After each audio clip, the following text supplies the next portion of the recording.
producer of a show called Transformer Rescue Bots Academy on the Discovery Family Channel. It used to be called The Hub. Yes, it used to be called television. Yes. Also, my writing partner Kevin Burke and I have an episode of Star Wars Resistance airing today, all new this week. So thank you for coming out to the panel. We've got some legends on our panel. We've got some veterans. I'll let them introduce themselves, starting over here. Hi, I'm Scott Shaw. I'm a cartoonist, and I've been doing this since 1978 at Hanna-Barbera.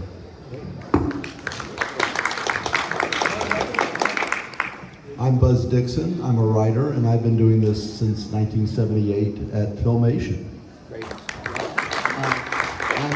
I'm Mark Scott Zickrey, and I was writing for animation from my early 20s, so I wrote for HeMan, Masters of the Universe, Real Ghostbusters. We'll get into all that stuff, tons of shows, and from like 1979 on through the 80s, yeah. My name is Michael Swanigan. I started when I was 15, so it was 1970. And I've worked on 2 shows today. Those are storyboards, direction, character design, and animation. Hi, I'm Phil Ortiz, and I have started my professional life with Hanna-Barbera. I broke in about the same time as with Scott Shaw and Michael Swanigan. Thank you, gentlemen, so much for being here on the panel. I got to talk to these guys on the phone just ahead of time to kind of talk about what we're going to do in the panel. And I got to pull down some clips from the internet from some of the shows that they were talking to me about. And I have to tell you, I learned a little bit about the history of animation going through some of these clips. This right here, for example, is something I had absolutely never heard of. You think it's Casper the Friendly Ghost? There's a good reason you never heard of this piece of dung. Yeah. He's got a buddy here with a bow tie bigger than his body, and these... Why don't you let the guy that worked on it describe it? Go for it. These writers. I worked on this show. I think Phil did too, maybe. You can't blame me for that. I was one of the layout heads on this show, and it was such a horrible show. I went to Ray Parker, who was the story editor. I said, "It's Casper the Ghost. He's with these 2 lady space cops who are ripoffs of Chips. Are they in the future? Are they in outer space? Is this the Earth in the future?" And the story editor said, "I don't know." Because I was trying to figure out, should we put robots and aliens and stuff in the crowd scenes? And, you know, writers always put lots of parades and crowd scenes because they know it's shitty limited animation, so that'll really drain the budget fast. But that show is from, I think, 82 or so. And that was the era, and you have to understand, this was a Hanna-Barbera show, and in that period, there are shows like Friend Barney Meet the Shmoo. And that was just kind of 2 shows squeezed together. But there are a lot of shows, and this was Joe Barbera's tack. He'd go in, he'd have a whole raft of concepts, and inevitably they'd go, you know, and these network executives are real winners too, I gotta tell you. "Oh, we like the one about Casper because he's cute, but we really like the empowerment of the lady space cops. So we just can't make up our mind." And Joe would go, no problem, I'll turn to that. I can make up the same one show. And they go, okay, great. And then he'd leave. He'd get out of it. He told me, he said, "You leave that room as soon as they say yes, because you don't want them to realize what they bought." And he wasn't joking. The same way when Bill Hanna left me while I was editing the first episode of Ed Grimley that I produced with Martin Short, he took me out to the parking lot, and on the way out he said, "Kid," he goes, "don't create anything if you can steal it." Well, when I was 9, I knew the Flintstones were the Honeymooners, and I knew Huck Hound was an old Tex Avery character, and I mean, you know, when you're a nerd, you knew all that, so I had to fake a laugh like I thought he was joking. But that's how these shows came to be. These horrible things where, why is Casper hanging out with 2 lady space cops? So you told me it was originally going to be called Casper and the Space Angels. Yeah. Why did they change it to just Angels? to confuse the story editor. So they were going for a female Chips vibe? Yeah. Because I assumed they were trying to rip off Charlie's Angels. No, well, maybe, but no, they weren't getting, no, that was another, there were other shows that were ripping off Charlie's Angels. This was ripping off Chips. Fair enough. Now, Buzz, when I asked you about this, there was one show that came immediately to mind for you that I had absolutely never heard of. And it kind of freaked me out. This is horrible. Can you tell me about this? Oh my God. What even is this? I don't know. Cocaine is a hell of a drug. Clowns. In the early '80s, there was a group, and I forget the name of them, but they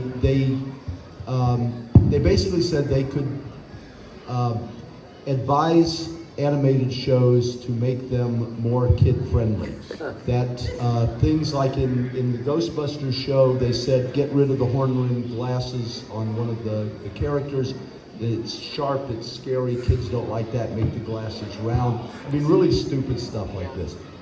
And they got to the point where I think it was ABC said, okay, we'll give you carte blanche and you create a show and you show these animators how it's done. And the show they created was The Little Clowns of Happy Town. Now, you think, well, you know, not exactly my first instinct to go for a kid's show, but okay, clowns can have some fun with that. I worked on the development of that thing. Wow. The original idea was they were essentially an ethnic group unto themselves. They were essentially a clown ghetto in the middle of the place. I remember having to draw that map and thinking, this manages to offend every human on the planet. Yes, this is before Shakes the Clown. I mean, by the way, if you haven't seen Shakes the Clown, watch it. It's the Gone with the Wind of alcoholic clown movies. Anyway, so they developed this show, and to show how you could do non-violent humor, the clowns were not allowed to throw pies at one another. A clown could put a pie on the ground, and then another clown walking along could trip and fall face first into it, but you couldn't throw the pie. Yes, passive pie. Or was the clown allowed to put that pie down with intent? No. No. So it was a random pie placement. Random pie and a placement. coincidental pie landing. Right. And the two women working for it, Cheryl Scarborough and Katie Cooch, they had worked at Ruby Spears, and I knew them, I was friends with them, and they said, please, anything you can do to help, because they were having a hard time. So I came on board, and I was trying my level best to do what they wanted, and I kept working in references to Uncle Pennywise, and they said, no, we're not having any Stephen King references here. I tried putting on the side of a moving van, no matter where you go, there you are, and they said no Mad Max references either. And it finally got on the air. I don't think I even watched the episode when it came on. So. Wasn't that supposedly Chuck Lorre created it? I think he was involved in it. I can't. I remember him recall. having a big. I don't mean to take this over, but if you didn't tell the story, I have to, because Don Doherty, my friend Don Doherty, had to storyboard an episode, and he told me this, and I couldn't believe it, but this is absolutely true. Granny Clown wants to hang out with the two little clown kids, but they don't want to do it because they're going to go see a movie. And when they come back, Granny has died. And this is how to show the clowns adjusting to the fact that their grease paint covered grandma is dead. And that was an idea that I'm sure made kids feel better. I would have loved to have done that if only we could have had a hearse where coffin after coffin after coffin. Fantastic. Well, I'm glad to learn about the existence of this show. Now, this right here is not actually a disaster show, right? Like this, I think, this is Kissy Fur, and it's beloved in certain circles. But you, Phil, were telling me some stories about the creator of the show, right? I'd love to hear those. Yeah, his name was Phil Mendez, and he worked freelance at Hanna-Barbera. And my experience with him was that he was a maverick. And he was the creator of Kissy Fur, which was a show on NBC, a short-lived show. And he had to either be a genius or a maniac. I say that because when Phil came in to do freelance at Hanna-Barbera, one day he moved his desk into the men's bathroom.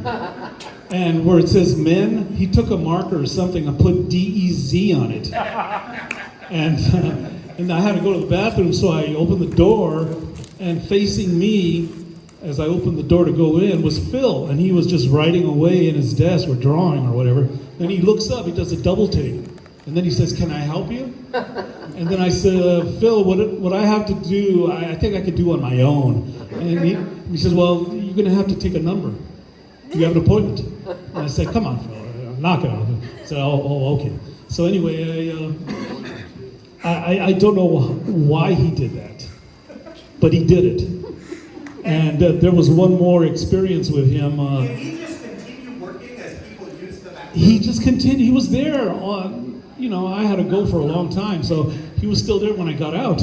So he was just in there But I mean, indefinitely. this was like a number of days or weeks that he occupied the Oh, I think this was a one-day thing that he did. okay. So It's because he didn't work there at Hanna-Barbera. He just did freelance, so he thought he had some liberty doing this type of thing. And what are they then, going to do, fire him? yeah, that's what I was thinking. They're not going to fire the guy. I worked with Phil. I would vote for Maniac. Yeah.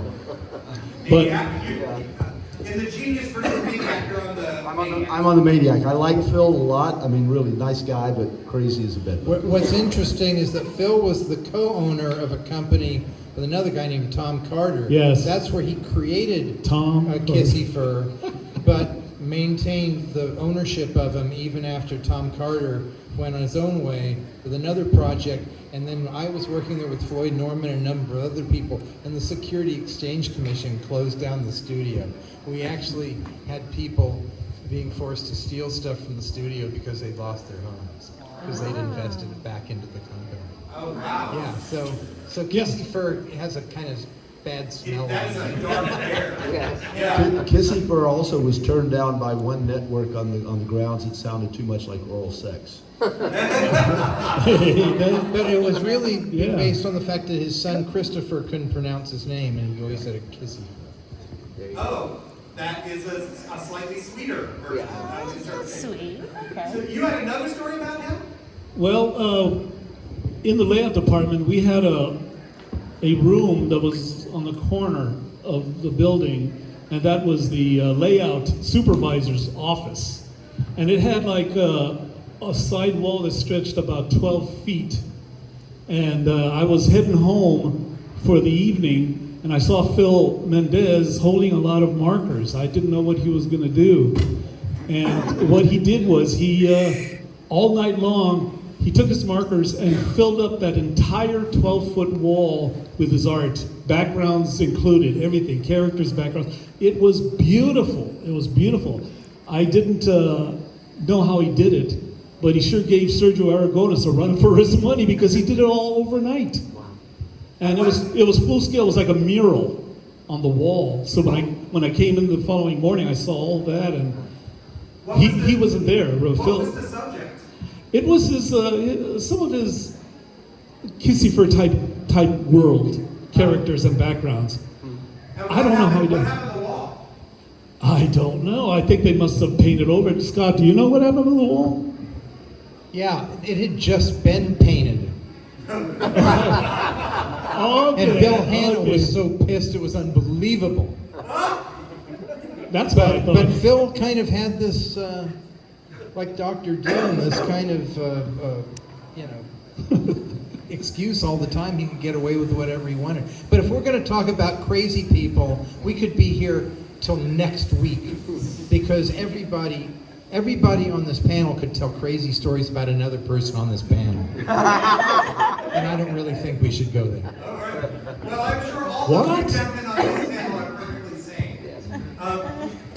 When I talk to you about disasters, You told me you were not involved with any. You though said that at Filmation there'd be some really crazy requirements, like some really weird stuff you had to fit in. I think Black Star as a representative sample of your Filmation work. Yes, it was a great show. Tell me about working at Filmation. Yeah, well, we were really, many of us were in our 20s when we were working in animation, and it was really the last gasp of ink and paint, before computers, before any of that. So literally people would have to draw it in pencil, then trace it onto a cell, and then paint the back of the cell.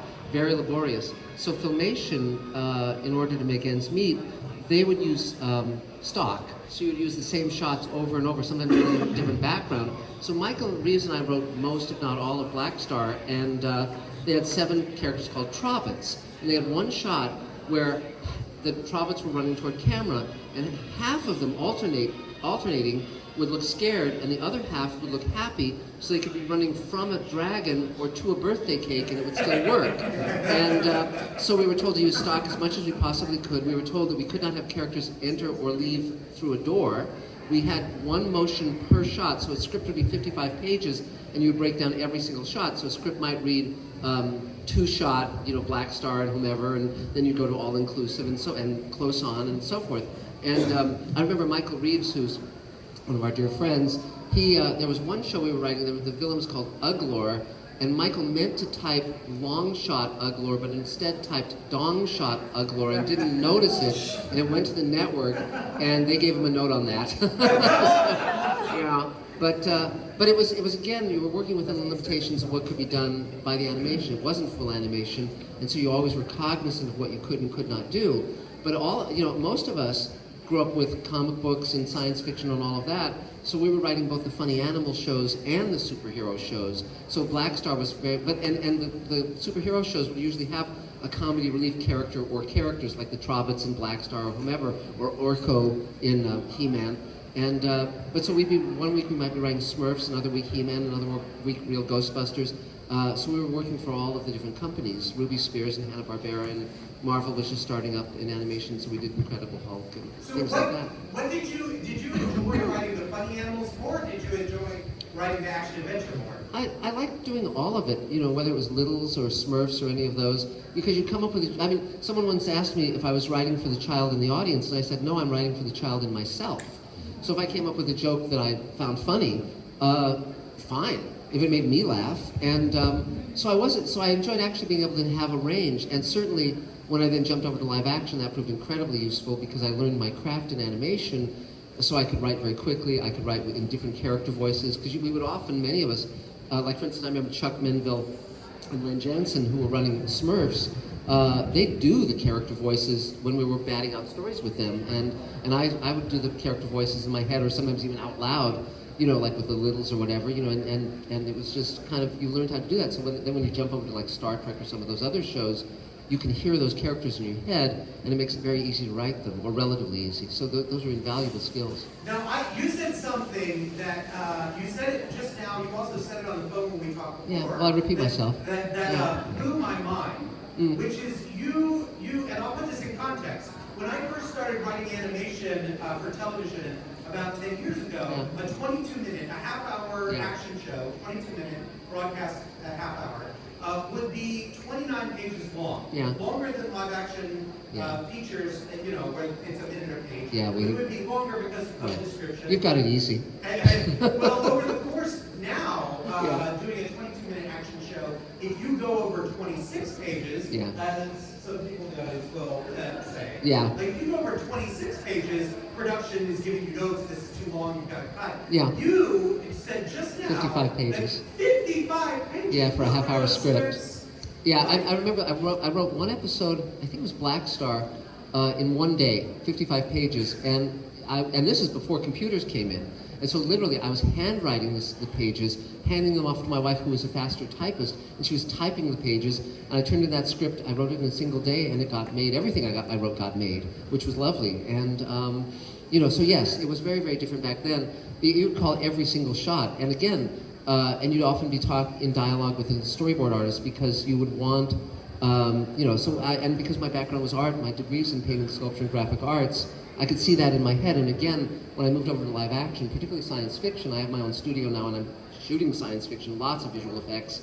The fact you can see these things so visually in your head, so you don't write that way anymore. It's funny, but page count, all of us have the ability to write to a certain page. So for instance, we would always say, how many pages is a script? And if they said, even in live action, they'd say, okay, it's like, for instance, I just wrote a pilot for the CW. And I called Rockney O'Bannon, who's a friend of mine, he created Farscape, and I said, how long are TV scripts now? And for a commercial network, he said, well, the pilot should be 55 to 60 pages. So I knew that I could write it to 55 pages for a live action hour. It's the same length as your Black Star episode. Yes. And that's, but so those are skills that we honed in animation that have proven very, very useful. So you would work with the storyboard artists before starting the script? No, usually the way it would work is you would like Filmation or whatever, for Filmation I'd get to know the storyboard artists, and so afterwards I'd ask for the storyboard because I was curious to see what it looked like and how it worked. And then sometimes they'd have questions about what I had in mind, or they'd do a character sketch of a creature or whatever. You know, they didn't have to do that, certainly, but it was if you had a friend, you could have that conversation, but it wasn't expected. They didn't even want the writers to talk to each other often. So often with Michael Reeves or whomever it was, or Ted Peterson, we'd get together just off the books and say, okay, let's make sure that we're not repeating each other's stories, you know, and try to have a variety of stories so that at least the show would have range and entertainment value and variety. I see you shaking your head, Gus. Why weren't the writers allowed to talk to one another? It cost Lou money.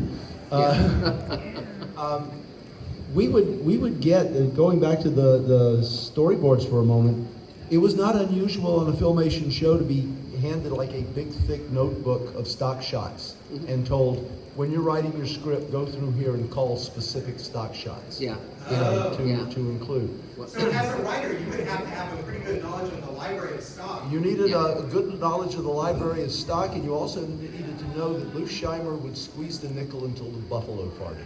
Yeah. Well, also I remember. I don't know if you ever saw this, Buzz, but on the bulletin board in the lobby, one of the writers, I guess, or animators, had put up a sign, and it said, "Doing good work here is like wetting yourself in a brown suit. You get a warm feeling, but nobody notices."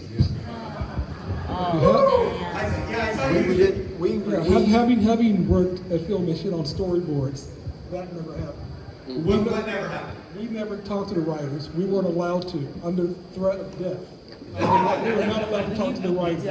If we got a script and we disagreed, tough, make it work. Yeah. We couldn't talk to the writers. The writers had their own wing. We weren't allowed to go down that wing. Wow. I worked on Black Stars from the very beginning. And I remember... Have you met Mark? This is Mark. No, never met Mark. Yeah. Really? But again, Yeah, because never met Mark. But because I was a freelancer, no one ever said to me, don't talk to the artists. And so it was sort of like, but I would be dropping by the office. I wasn't working there, I was working at home. And so I wasn't under, but there were still crazy rules. And I remember one time in HeMan, I think it was, I had HeMan uproot a tree. And Arthur Nadell, who was our, I guess, story editor / producer, said, you can't uproot a tree, it's a living tree. And I said, well, then can we make it a dead tree? And he said, I don't think kids will be able to differentiate. And I said, well, how about we have HeMan, the villain, because the tree comes alive and grabs HeMan, and you know. And I said, well, how about the villain has a pouch that says dead tree revivifier? And I was joking. And Arthur was very serious, and he said, well, I don't think the kids can read. And I just started laughing. I lost it, and he said, he grew very red, and he said, Mark, this is our bread and butter. It's like, I couldn't, it was ridiculous. Filmation did the Archie series, and they would do dialogue scenes. They loved doing dialogue scenes because the way they would do it, you have to imagine this, they would shoot over the shoulder of the person speaking, and if it's like Mr. Weatherby talking to Archie, Archie would blink like every second just to indicate it was an animated show. And then Archie would answer, and they would do a reverse angle where Archie's back is to the camera. Eddie Fitzgerald, who was one of the storyboard artists when I was there, had pitched a show to Lou called The Offstage Kids. That was going to be just a background of a bush. And the kids would be off stage saying, oh, let's go over and play by the bush. No, I don't want to play by the bush. Let's play over here. It's just everything stays off stage. Wow. The interesting thing about animation in general is that there's a huge gap between the writers and the cartoonists. And I'm somebody that actually worked in both departments. And when they made me a writer, I said, well, I want to stay over here with the cartoonists. And they got really upset. They said, you can't do that. They wanted me to move across the street and be next to the art store. Yeah. And it was really strange. And because the artists, and I mean, everybody in this room could be a writer, in my opinion, because we've all seen so many stories that we all know if we just understood the basics of how to tell a story, we could all be writers because we've absorbed all this stuff. But for some reason, it's been so regimented. When I was at Disney, for example, I'd have time on my hands. I was a story man. I didn't like being at Disney. I never wanted to work at Disney. It was like a government job. And I'd have time on my hands. We were working on some Christmas special that was going to be CG. And naturally, they had to have a lot of L's. So in my time waiting for the script, I'd draw L's. I said, well, here, this gives you a way. If you don't like these, at least you can eliminate this. I said, you weren't hired to do this. You can't do that. We just want you to sit at your desk and not do anything.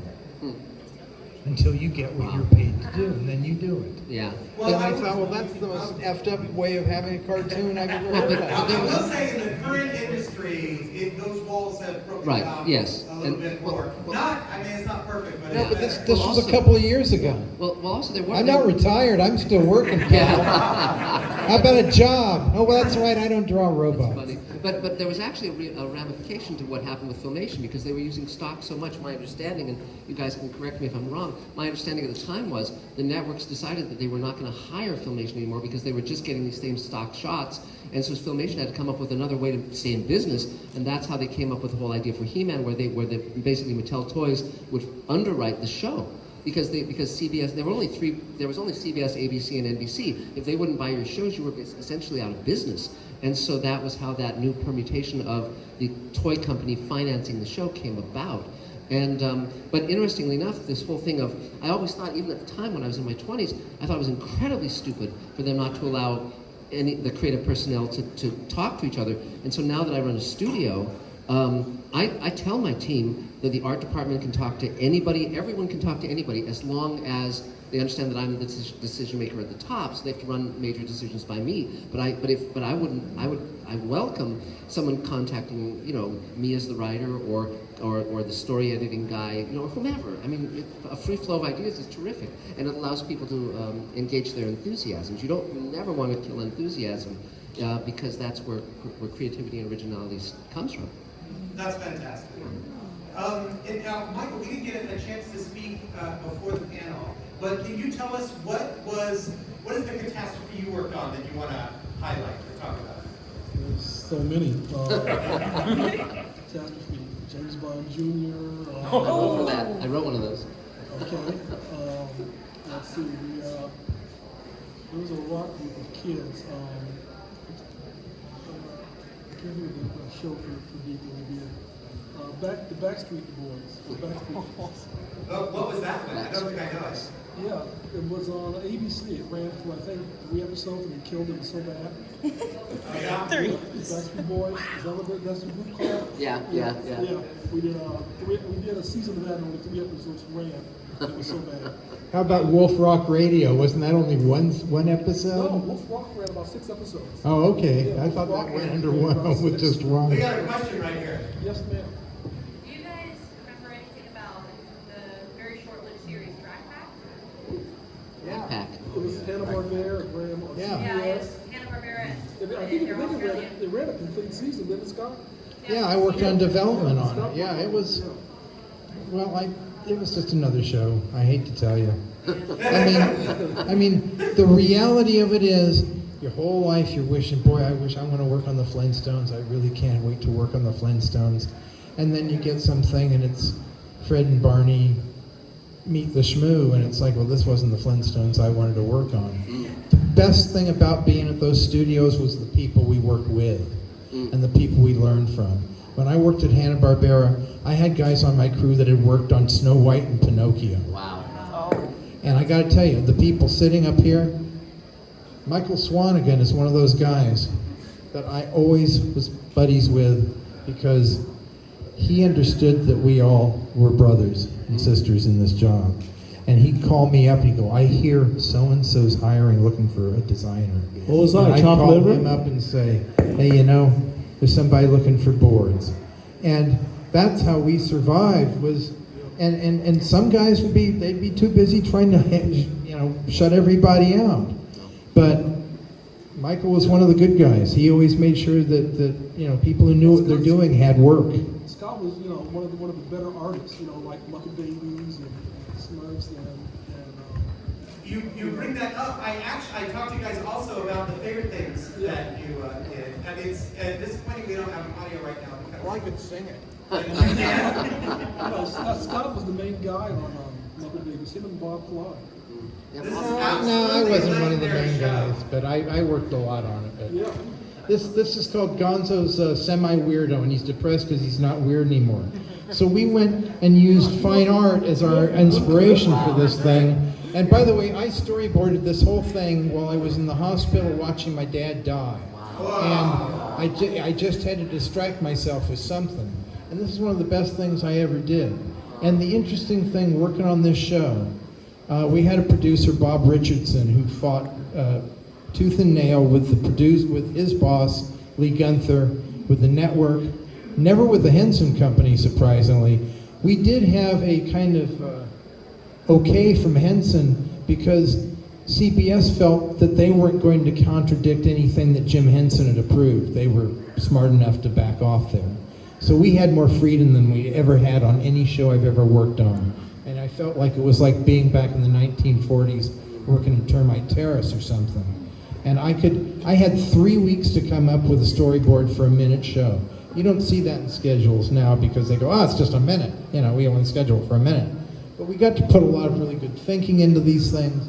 And working on that show, even though we were just grinding it out for Saturday morning cartoons, I'd say that was the best experience and the best results. We won 6 Emmys over the years. Wow, that's great. Congratulations. Yeah, and in mentioned Bob Klein, he was the artist that I was in communication with Filmation. Okay, so my experience on the worst thing that happened, let's say with The Simpsons, it started out with Matt Groening wanting to start a show, but he had to get permission from Fox on it. And so Fox, they loved his writing on life and hell. That's what they were interested in. And so they liked it so much, they came up to him and asked him, would you like to try and start a nuclear age family series? And Matt said, yeah. So they signed the contracts, but the condition was Matt was supposed to have, for the half-hour show of The Simpsons, they were supposed to have 2 chances with Fox, 2 episodes that they had to present to Fox. Now the first one had to be redone about 80% because it was not.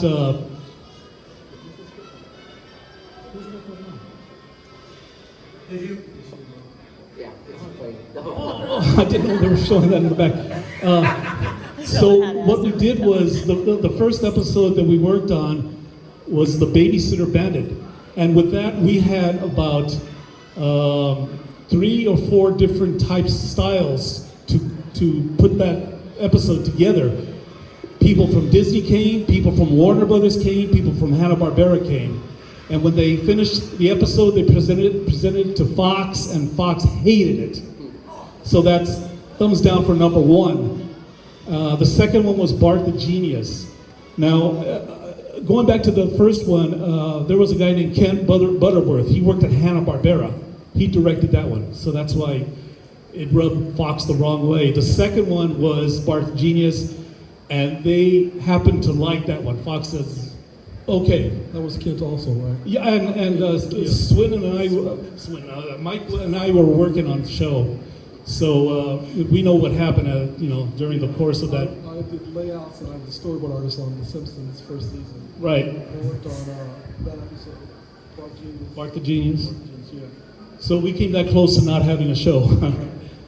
Wow. And now, 30 years later. 30 years, I don't know. I'm retired now, so I don't watch The Simpsons anymore.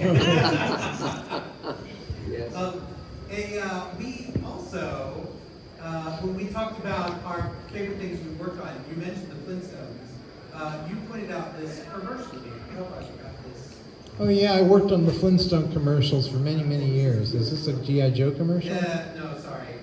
I only you guys worked. talked out of order, so. Yeah, this is called My Favorite Pal, and it's I was the art director on these at an ad agency for 10 years. And I not only art directed them, I had a deal where on the side I got paid to actually do all the production on these. I didn't animate them, but I hired American animators here in LA to do the animation. And you can see they look great. They look the way the Flintstones are supposed to look.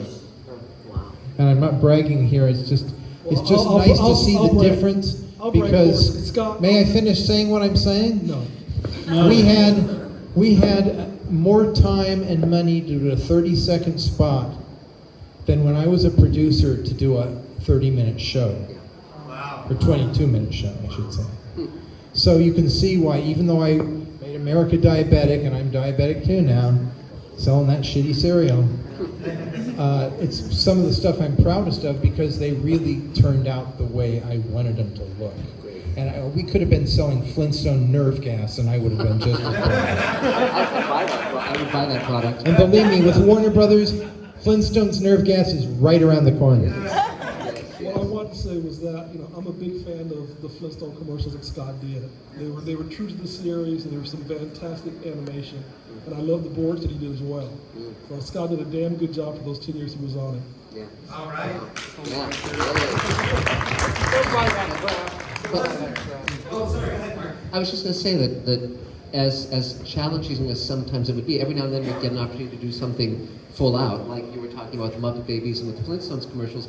And for many of us, it was Real Ghostbusters was the show that where we were given free reign by and large. And Joe Straczynski. Well, there were two camps making that show. There was Glenn and Chuck and Len, who wanted to be more cartoony, and Joe Straczynski wanted to be more satirical, and I, of course, gravitated more toward the satirical. So I wrote a bunch of those, and it was just huge fun, because he said, write it exactly like it's a sequel to the movie, and that's exactly what we did. Another show I worked on was Ghostbusters. I worked for Ghostbusters for not only Filmation, but also for Heat. So I was able to work on both of the shows. Well, and since you guys worked on it, can you tell me why Egon is gone? Yes, because they didn't want to pay the actors, they couldn't have the characters look like the actors. And Well, so they look pretty much like them. yeah, but there was that fine line. So, and they also said that in terms of voice talent, they were saying, because they didn't want to be sued or have to pay $1 gazillion. Yeah, there's money if there's a likeness, and these were not likenesses, they were just kind of vaguely familiar versions. Yeah. I worked on the show a little too. Yeah, And I thought the writing was really especially good on that show. Thanks.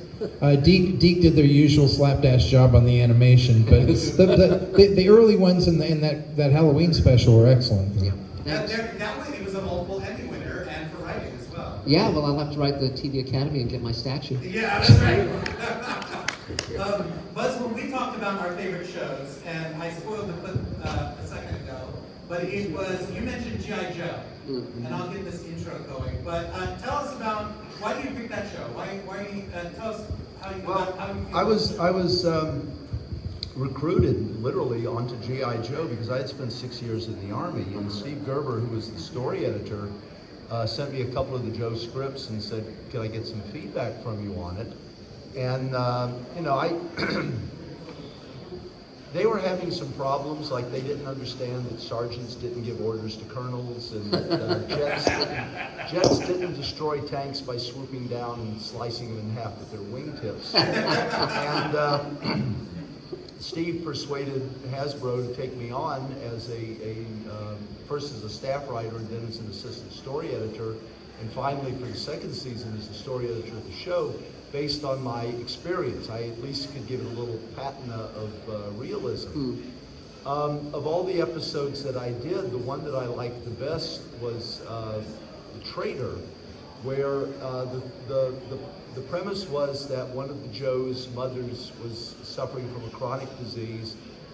He couldn't pay for her medical care, And Cobra found out about this and said, look, you know, if you can just slip us a little bit of information, we're not asking you to betray your buddies, just let us know where they're going to be so we can avoid them. And he apparently goes along with this. He apparently starts funneling information to Cobra, and it resonated with, it was a two-parter, and it resonated with a lot of kids because they're going, well, gosh, if my mom was sick, I might do something like that. And it raised a moral and ethical question that typically didn't get raised in shows like this. Yeah. Of course, in the end, we revealed it was all, you know, a plan by Joe to, you know, get inside Cobra and defeat some bigger process that they had. This is where I got away with stuff that I never got away with Little Clowns of Happy Town, because they watch me like a hawk on that show.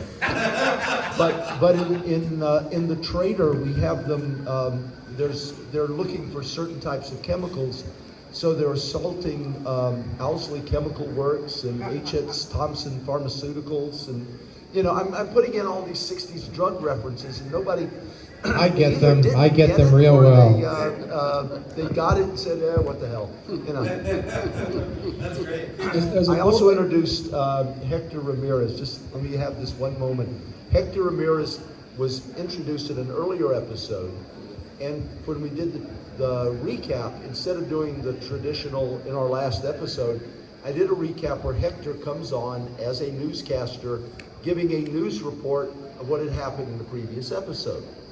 Well, since we had already designed the character, we got the name approved, we had the actor cast, that was no big problem. Transformers needed to have a big info dump where somebody could just explain a lot of stuff, and they said, well, let's have Hector do it. And then the next thing we know, Hector was in every episode, not every episode, but in every show we did except for My Little Pony and Visionaries, which he tied in Gem, Transformers, G.I. Joe, and Inhumanoids. So he linked all four of those shows together. They're all in the same universe. You created the shared Hasbro universe. Yes. Being a board artist, I really hated working on G.I. Joe. Just because it had just too many characters. Trying to draw all those characters was a real pain in the ass. That and Transformers. You try and draw robots transforming over and over again. Not having a good Filmation stock system. It was a real pain in the ass. So This reminds me. those are two of my nightmare shows is G.I. Joe and Transformers. Well, fans appreciate you doing them. At Marvel, we had a problem that kind of crossed over from the action venture to Muppet Babies. The writers were doing, everybody was working on this other show called Defenders of the Earth that had Flash Gordon as one of the characters in it. And on Muppet Babies, we were doing, took stock footage and putting in our show. We decided to do a really spectacular one, and we thought, or at least the writers thought, we had the rights to Flash Gordon for everything. So we did a whole show to Flash Gordon Conquers the Universe using footage from that, and I boarded most of it. And then they came to me and said, well, you did such a good job, we want you to do it over again because we can't use Flash Gordon. We can only use Flash Gordon for Defenders of the Earth. But they somehow thought that Marvel had just bought out the rights. So they found a movie called The Phantom Empire with Gene Autry. Gene Autry and Radio Ranch. And it turns, so now we had a better source because Radio Ranch is about aliens, well not aliens, but they might as well be people the center of the earth with robots wearing metal cowboy hats coming up and trying to take over cowboy land. So I had the weirdest footage ever. So I rewrote the whole episode with new footage, and it went on the air that way. Wow. So That's great. So because we couldn't get Flash Gordon, we actually got a better show out of it, I think. That's awesome. Well, guys, our panel time is up. But if our panelists want to ask you questions or chat with you, are you here at the con? You guys I'm here. Sure. I'm here. I'm seem at to be table A3. Table No, A? C3. Table C3, G12. G12, I'm free sure. roaming, you're Yeah. a freebooter, Yeah. C5. C5. C11, and I have free donuts. Wow.